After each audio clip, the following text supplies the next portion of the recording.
extract from my first collection of short stories, A Pitying of Doves, which is published this month, June 2011, by the Arts Council Northern Ireland and Guildhall Press, and it's having its first readings here at the Flat Lake Festival, which is great.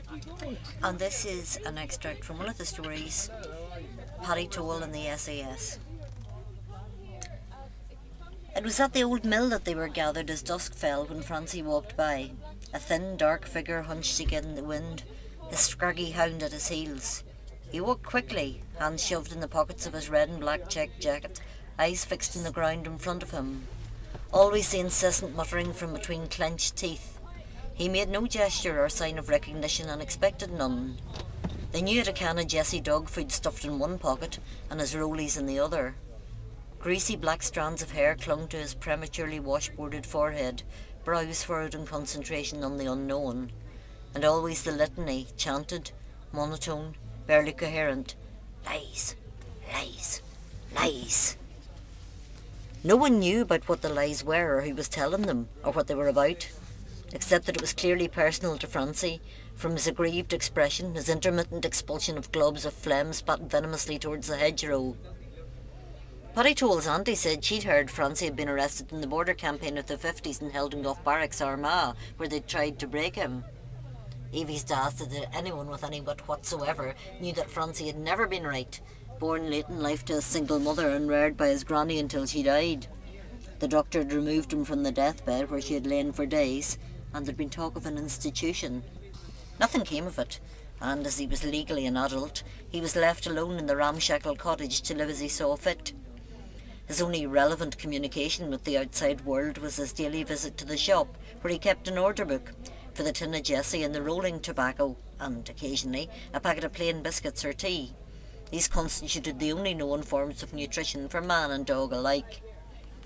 Then he headed down the road out of the village till he came upon whichever of the derelict mill buildings he instinctively designated as shelter for the day, spent with the dog asleep at his side, smoking and staring into space, and muttering, lies.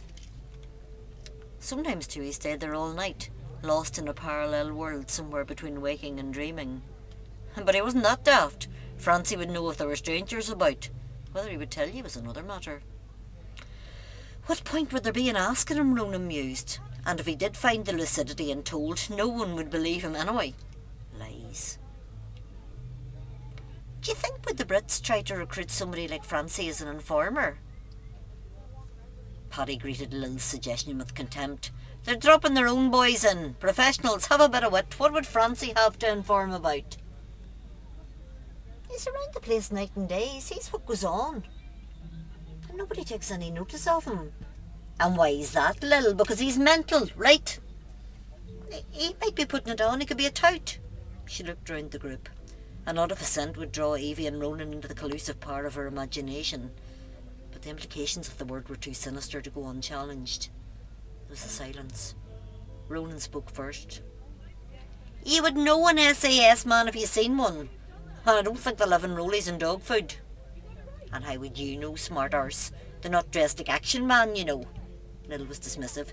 And anyway, when would you have seen one, Ronan Brady?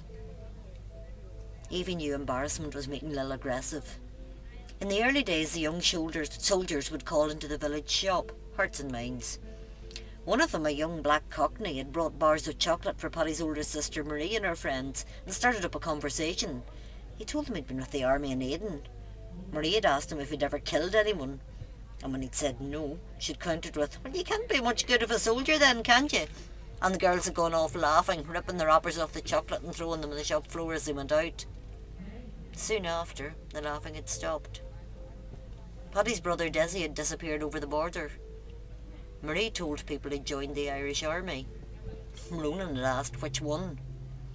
Lil's cousins had come back from Kilburn. Things were changing. Paddy was becoming exasperated. Look, all we have to do is keep an eye out for anything strange. We're never off the roads. We'd know if there were strangers about. It has to be true. It was in the RTE news. Brilliant.